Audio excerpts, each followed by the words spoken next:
Pro Group Management, workers' comp that works for you.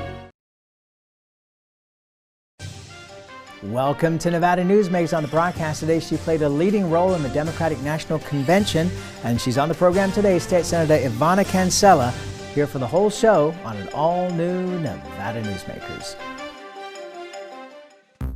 Retail's impact on Nevada's economy? Enormous. 8,600 businesses, large and small, employing 145,000 workers. And last fiscal year, retail paid tax on nearly $60 billion in sales. We're the Retail Association of Nevada. We support retail, we help it grow, and we mean business. RANNV.org. Pro Group Management is the place where companies can find workers' comp solutions that are designed to meet their specific business requirements. As regulations evolve, Pro Group takes a proactive approach to clear the path to make sure your business stays ahead of the curve. Knowing your workers' comp program is optimized, you can focus on other important matters related to your growing business. Pro Group Management, workers' comp that works for you. Safety is the #1 priority for the trucking industry. Over $7 billion a year is spent on technology like this electronic eye that will apply the brakes automatically. But the most important factor for safety is the truck driver. These hardworking men and women who safely move over 70% of our nation's freight and 94% of Nevada's. We thank you because trucks move America forward. This is Nevada Newsmakers with host Sam Shad on No Holds Barred Political Forum. Now, from the Nevada Newsmakers broadcast headquarters, here is Sam Shad. And back on Nevada Newsmakers, we're always welcome back to the program. State Senator Yvanna Cancela of District 10. Pleasure to have you back. Good to be here, Sam. Thank you. So tell us about your experience with Joe Biden and the virtual convention. Well, this is, as we all know, this is a very different year for all of us in lots of different ways, and the campaign is no exception. So last week's Democratic convention was a different one. There wasn't a stadium in Milwaukee filled with delegates. It was everyone watching over their TVs or computer screens. And I personally really enjoyed the programming. I thought it was fantastic to be able to be so inclusive of people in their homes and their workplaces, and to get to play a small part in representing Nevada was a true honor and something that I'll remember for the rest of my life.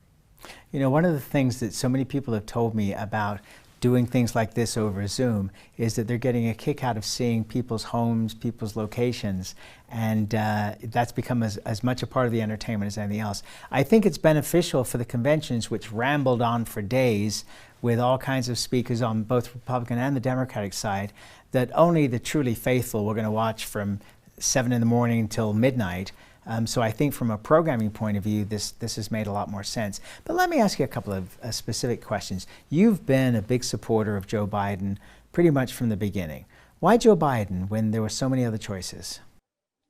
Well, I got to meet Vice President Biden back in 2012 when I was still working at the Culinary Union, and he and then President Obama were up for re-election, came to Nevada to campaign, and I remembered very vividly how earnestly he approached the workers at a rally we were hosting, and how thoughtful he was in engaging with folks and making sure that he really listened to their stories, and how he took those stories with him when he went to speak before the crowd. I thought it was different. It was a different approach to politics than something I'd been exposed to in my very short political career at that point. And I got to meet him a few other times when he was here campaigning in 2014 and again in 2016. And I really believe at my core that he has the leadership experience to get to work on day one.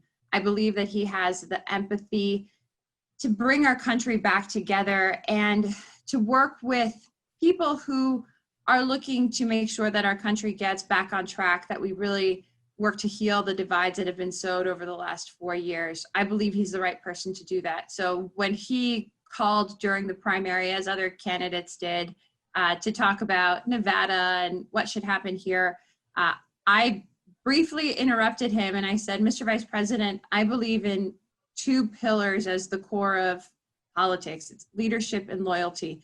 No one who's running has done more for the Democratic Party than you have. And I believe you have the leadership necessary to move our country forward. So whatever you need, I'm on the team. And I never looked back. And I still feel the same conviction that I did then about his leadership and his ability to change the direction our country's going in. You are obviously from a younger generation and represent that younger generation. Do you have any concerns about the age divide? You know, I have seen, it's been incredible to see young people stepping up and leading in this very critical moment in our country. If you look at the protests around systemic racism, around police brutality, it's not even people my age who are leading. I'm an elder millennial in a lot of ways. It's high school students, young college students. There is an energy among young people to be a part of our democracy in a way I haven't seen in my lifetime. And so I'm not sure that the age gap or the age difference is a challenge. I believe that the Democratic Party creates a big enough tent to where there's leadership opportunities for everyone, regardless of age or any other factor. So I actually feel really inspired that we have so many young people stepping up to be leaders in this moment. And I can't disagree with you that the young base is activated on both sides, you know, it reminds me, you know, and I'm a little bit older than you, you know, of the late 1960s, where we saw people marching in the streets, and especially around, you know, the Democratic Convention in '68. And there's good and bad to that, because, you know, in any kind of demonstration, you have people who are there to demonstrate for a cause and want to do so in a peaceful manner. Then you have a second group that will come in behind them, who are people who are looking to get their Christmas presents early and do looting. And then you have anarchists who look at the confusion being wrought and want to take advantage of that. You know, what are your concerns as you look around, you know, places like Portland and Seattle and Reno and Las Vegas and the Carson Valley, where you're seeing protests in places, in some cases, where you would never dream that there would be protests? I have a, I think, different take on this than maybe other folks, and it's because I've had the benefit of working at the Culinary Union and spending 6 years really understanding the power of nonviolent, peaceful protest. I've stood on more picket lines than I can count. I've been arrested twice as part of a civil disobedience, and it was always done to keep people safe and to ensure that we exercised our rights, but that we did so in a way that kept not only protesters, but also the public safe. And I think what we're seeing across the country is a really organic energy of people wanting to be more active than they've maybe ever been. And that's manifested in protests, it's manifested in social media posts. I mean, across the spectrum, people are communicating that they want change. And unfortunately, there have been people who have approached that desire for change with different tactics, and there's no place for violent demonstrations. They are dangerous. They take away from the message of what the majority of people are calling for, which is systematic change to structural racism in this country. And I don't believe that the majority of protesters are engaging in that kind of behavior. It is unfortunate, though, that when we see violence on picket lines or in protests, that those become the focal point, because they are not the kind of behavior that we should be engaging in. Going back to the civil rights movement, the leaders of the civil rights movement, from John Lewis to Dr. Martin Luther King, practiced and preached nonviolent, peaceful protest. And I believe we're seeing the majority of places endorse and engage with that kind of style of protest. And I think it's really inspiring, and I hope that more and more people exercise their right to peacefully protest. And on that note, just as a quick sidebar, you know, when I think of John Lewis, I think of the Edmund Pettus Bridge. And when people talk about changing the names of things that come from a racist era, I'm not sure that that's the right way to go, because I think we need to preserve our history, and I think that if there's a way to be able to put up plaques and information so that when people go to these places, they see that they were the site of obviously horrible racist acts. But do you feel that we need to change the names of everything? I mean, in the last 24 hours as we're taping this, Squaw Valley, the ski resort that was the host of the 1960 Winter Olympics, is going to change its name because they feel that the name squaw is a racist term in regard to Native Americans. Do you have any concerns about, the potential of us losing our history as we go through this renaming process? I've spent some time thinking about this, and I can see both sides. And where I ultimately, I guess, land on this is that I don't have a history of a family that came to this country on slave ships. I don't have people in my family who have been murdered by police officers. So I can empathize with what people who have experienced systemic racial oppression are feeling and have felt, and I can be an ally in that fight. But I don't know what it's like to look at a monument of a Confederate flag or of a Confederate soldier and feel an anger and pain that reminds me every day of my family's history. And so for people who feel that pain, I understand the desire to change those representations and to eliminate them from public spaces. And I think it's appropriate to have those conversations, and whether we move those kinds of statues or create a plaque to explain the true history behind, or the complete history behind those representations, either way, I believe it is on the people most affected by that history to lead in those fights and to lead in those movements. So when Native people stand up and say that squaw is a derogatory term, I think we have a responsibility as a society to listen. And I'm really proud that Squaw Valley as a ski resort said, yeah, we can evolve and we can do better and do differently. And then the history becomes, we changed, we evolved, and that's the story that we can tell in the context of a broader social moment. So I think it's an important dialogue, and I'm glad it's happening in cities and states across the country. And I feel strongly that it's people most impacted who should be leading in those conversations and telling us what to do. All right, let's take a break. We'll come back more with State Senator Yvanna Cancela after this timeout. Because of UMC, I'm putting my free time to good use. Because of UMC, she keeps me on my toes. Because of UMC and this guy, I'm here. UMC, the highest level of care in Nevada. Can't do it. Stupid, like my mom. We can't do anything at Mommy's because you won't pay child support. Dad said you cheated, and he's not even sure he's my dad. Mommy said you left both of us, so she isn't gonna let me see you. I look just like my father. I'm divorce attorney Marilyn York, and I may represent men, but hate has no gender, only casualties.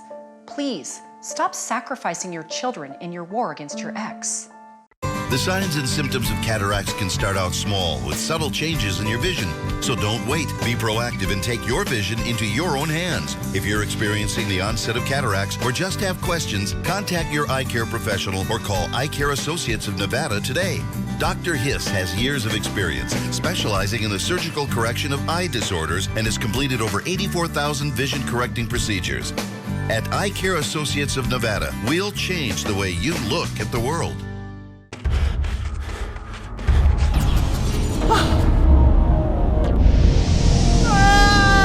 Hey, Dad? What are you learning? This place is great. Huh? You gotta try this.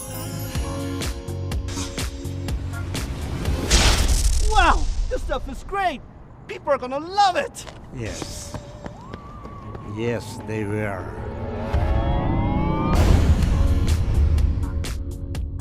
This is Nevada Newsmakers. And back on Nevada Newsmakers, we continue our conversation with State Senator Yvanna Cancela. I want to go back to the convention here. And so we talked about the age of the candidate. You said not an issue. But as you look at, the vice presidential choice of Kamala Harris, and you look at all the other people that ran for office, and there were so many debates on the stage and then debates, behind the scenes about, who would be a good choice to be president or vice president. Who are you looking at from the former candidates that you would like to see, perhaps in a constitutional office or running a department in the federal government if Joe Biden is to be elected? If, that is, of course. Yeah, so I wish I could take credit for this idea, but I have to give credit to my brother, and I do so every time I mention it because I thought it was so ingenious. He described this election cycle like the Democratic Avengers coming together to win, and that's what I felt happened at the convention, where we saw all of the former candidates for president come together to support the Biden-Harris ticket. And I think in an administration, hopefully future President Biden will make decisions that balance the need to keep key leaders in the Senate and in the House, and also build out a cabinet that can work with him to not only undo the mess that, in my opinion, Trump and his cronies have made of the executive branch, whether it's in hiring freezes or in lack of appointments, but that he will do so in a way that preserves the need to keep key leaders in both the House and the Senate. So I don't have anyone that I'm specifically jonesing to see in any sort of office, though I do hope that we have good Nevada and at the very least Western United States representation in the cabinet. Do you feel that a Biden administration would be reaching across the aisle, or do you think that the pendulum would just swing back towards, the liberal causes? Because it seems that that is a huge lacking, and part of the problem we're having in this country is that the center is not active. Yeah, I personally don't think we can do another 4 years or even 2 years of extremely polarized DC politics. It has forced states to take on work that they perhaps had never engaged in before because there's such gridlock in DC. We need federal leadership now, arguably more than ever, because of the crises that we face as a nation, whether it's climate change or our economic crisis or our public health crisis as a result of the pandemic. We need to see both sides of our political ideology come together. And I don't think there was, I've never been in the US Senate, but I think that the vice president comes from an era where it was perfectly appropriate to have disagreements on the Senate floor and then go have a cocktail together and build camaraderie and build relationships.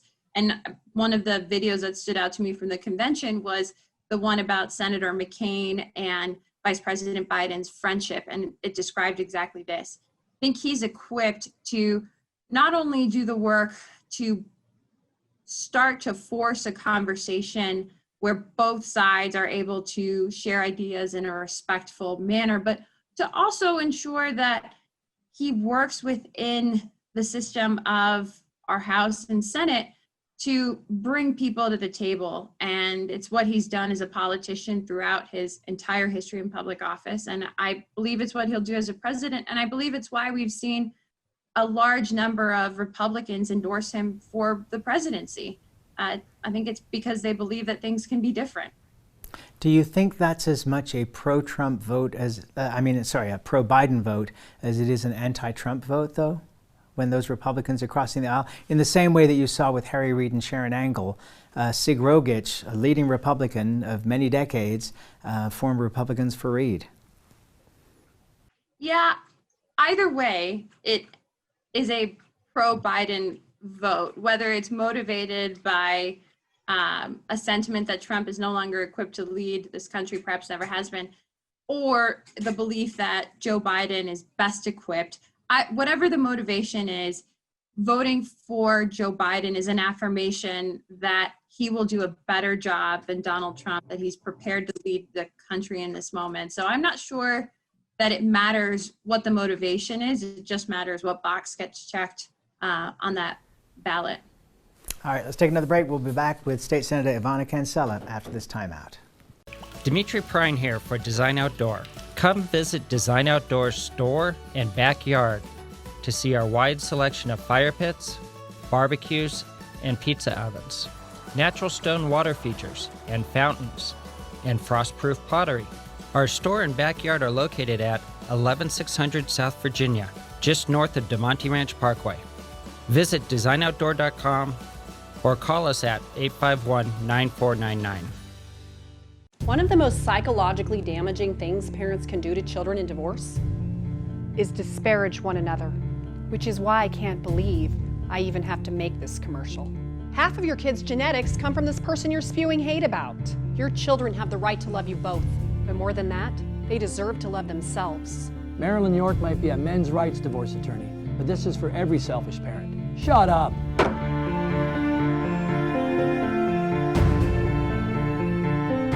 Hi, I'm Dave Newman. Remember me? I used to be the house detective, and now I'm a realtor, full-time at RE/MAX Realty Affiliates. A lot of people ask me, how's the market? You know what? It's fantastic. If you're even kicking around the idea of buying or selling, give me a call. Let's talk about it. Call me at RE/MAX Realty Affiliates and just ask for the guy who used to be the house detective, Dave Newman. Everyone is talking about opioids, but they're not the only drugs that can be harmful if taken in large quantities or not as prescribed. You also need to be aware of side effects from anxiety drugs, muscle relaxants, sleep aids, and stimulants. Mixing prescription drugs with other drugs or alcohol can be dangerous. If you take Ambien with a glass of wine, it may be enough to stop you from breathing. Prescribed drugs can be just as dangerous as illegal drugs. Take medications only as directed. This is Nevada Newsmakers. And back on Nevada Newsmakers, we continue our conversation with State Senator Yvanna Cancela. So let's bring things home to Nevada here and what's going on in our state. Are you comfortable with the way that the governor is leading at this point? Because there are a lot of people privately, both Republicans and Democrats, who are pretty darn unhappy with the governor's leadership at this point. There are a lot of Monday morning quarterbacks, but there's only one person who's had to make the toughest of decisions, maybe some of the toughest in our state's history, and that's Governor Sisolak. And he has risen to the occasion with the utmost grace, never complaining, and doing so with the best interest of Nevadans at heart. Does it mean that they are easy decisions? No, not by any means. No one runs for office to make the decision to shut down our largest industry for 2 months. But I'm so proud that we have a governor that has put medical professionals in his corner to help guide decision making, that has put the health of our most vulnerable Nevadans at the forefront of his mind, and that has relied on our state's experts in fields like public health, our folks at GoEd on economic diversification and on what our future looks like. And I don't envy the role he's in, but I'm so proud that he has stepped up to do this work and think he's done an outstanding job at ensuring that Nevadans and their families are who he thinks about every single day. Okay, but are you concerned, for example, you know, the casinos are open and they've been able to put their health things in place. You've got grocery stores, you've got Costco, you've got Home Depot, you've got Lowe's, you've got lots of industries that are working construction, huge. And we are not seeing any massive outbreaks of COVID in any of these, and yet small businesses, independent bars, restaurants are all in crisis. Do you think that there needs to be more ability for these businesses to be able to reopen? Well, the governor has enacted a different framework for thinking about how businesses stay open or reopen or have to close, a little less than what in pandemic time feels like years ago, but was actually just a few weeks ago. He, along with Caleb Cage and Julia Peak, who are really leading our COVID efforts at the state level, created a framework so that we can make these decisions in a way that is both keeps in mind the public health crises that we're in and the economic necessities. I don't believe that there's anyone in Nevada government who wants to see our small businesses flounder any more than they want to see our hospitals overburdened. So it's a tough set of decisions to make, but I think we are doing it in a way that's informed by data and informed by best practices we're seeing from other states. And it's painful for everyone. It is undoubtedly one of the toughest moments for everyone in our state, and it's doing the best we can to keep our state safe. And that's where we have to leave it. I'm sorry we don't have more time. Always a pleasure to have you on the program. Congratulations for your participation in the Democratic Convention, and we look forward to seeing you soon. Thanks, Sam. Have a good day. Thank you, and we'll be right back. A bird's eye captures its surroundings at different heights. At Brian Culpa Photography, we can make your imagination soar over buildings, parks, cityscapes, and beyond. Brian's images tell the story and get the job done. If you need a new perspective to tell your story, contact Brian today. Brian Culpa Photography. Experience the bird's eye view at brianculpaphotography.com.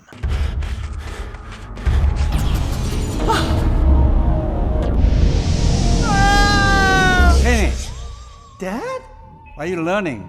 This place is great. Huh? You gotta try this. Wow! This stuff is great! People are gonna love it! Yes. Yes, they will.